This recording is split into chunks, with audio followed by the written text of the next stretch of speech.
My mother-in-law keeps crossing our boundaries. I finally snap. Is that Thanos I see? My 32 female mother-in-law moved into the just no status a little over a year ago when my husband and I found out that we were expecting. She can be very loving and helpful, but then she'll use that as an excuse to boundary stomp and guilt trip. I've decided to no longer accept any sort of assistance from her because it always comes with strings attached.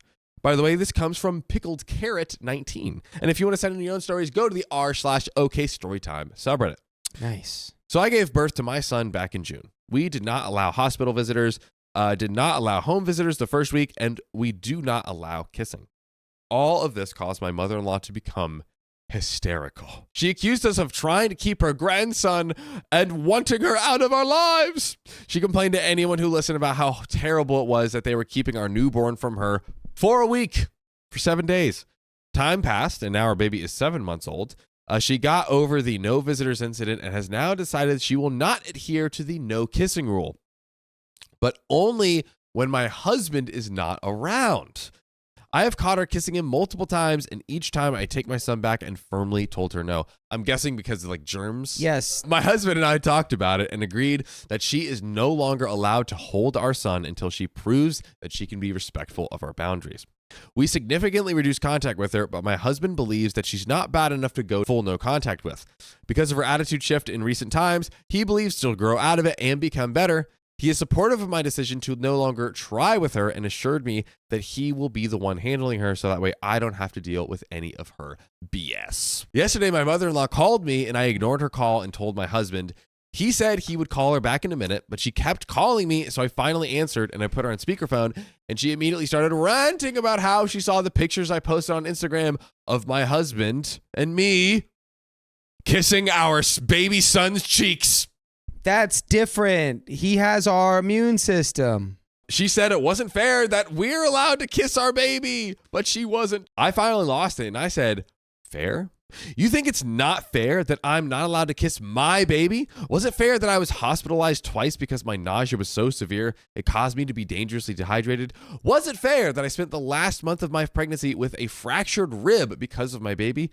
Was it fair that dear husband became the sole provider because I wasn't able to work anymore? Was it fair that dear husband was the only one to cook and clean because I physically could not get out of bed for longer than an hour or two at a time?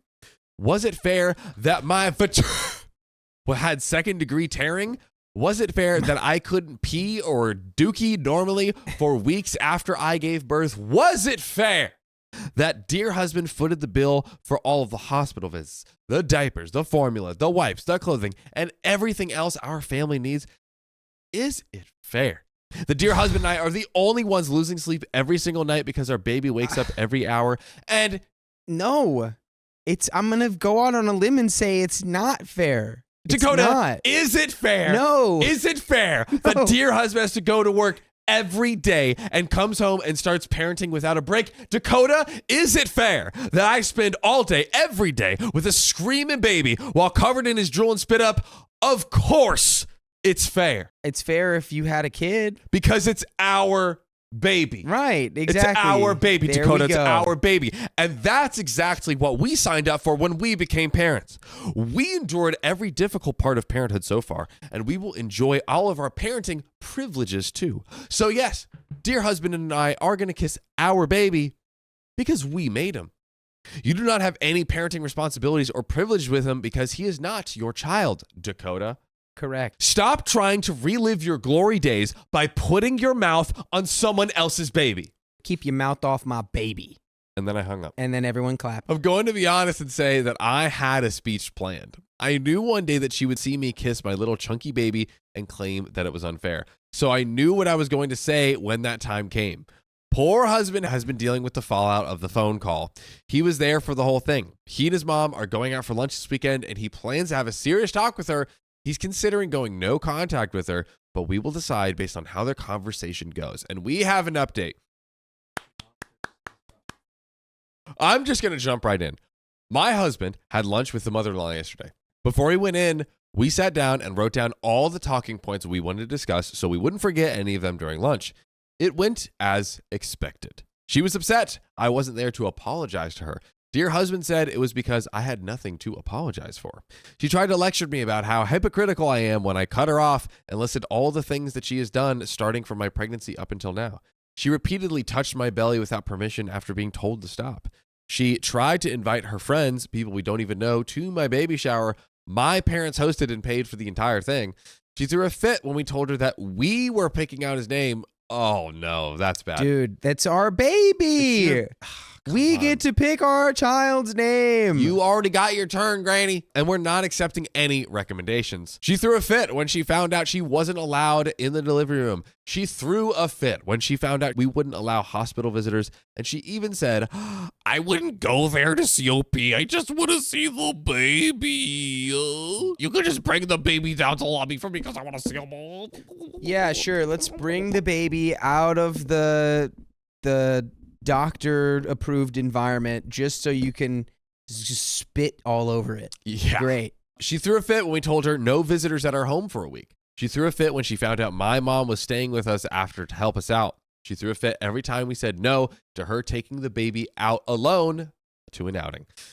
She threw a fit, we got more, when we asked my sister-in-law to babysit and not her when my husband and I went on a date. All heck broke loose when she found out we were going out of state to visit my family for Christmas instead of spending it with her. And then, of course, the kissing rule.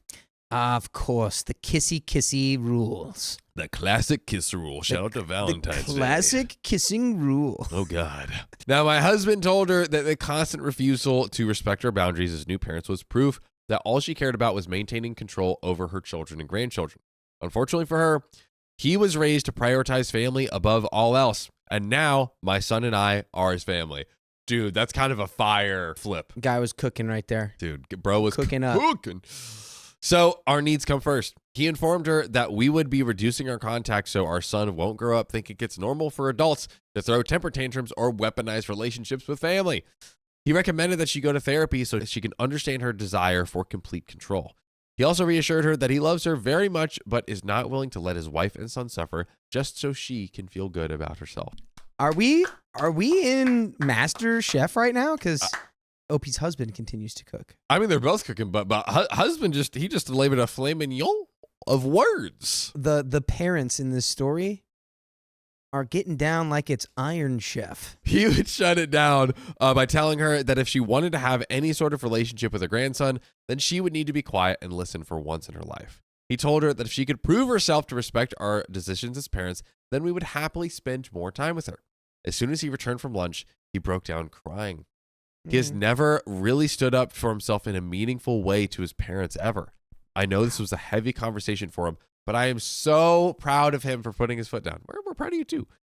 I talked with my sister-in-law about the whole situation. She's married to dear husband's brother. She said that mother-in-law did the same exact type of thing when she had her two babies and warned me about it when we announced our pregnancy. Oh.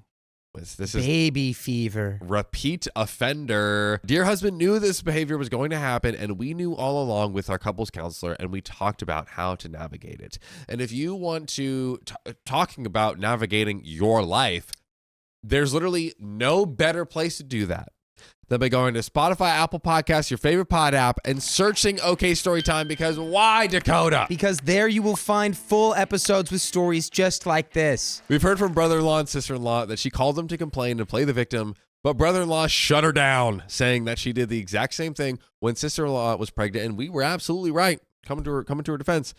For now, I guess dear husband and I are just moving on. If she wants to reach out and apologize, then great. But we are not putting any effort into a relationship with her. Dear husband feels confident that we made the right decision. For me, seeing him stand up for us and put our needs first was so attractive that it has me heavily considering making baby number 2. Bow chicka bow down down down down bow chicka down down down down down down bow wow. Oh yeah. Yeah. Yeah. And that's the end of the story.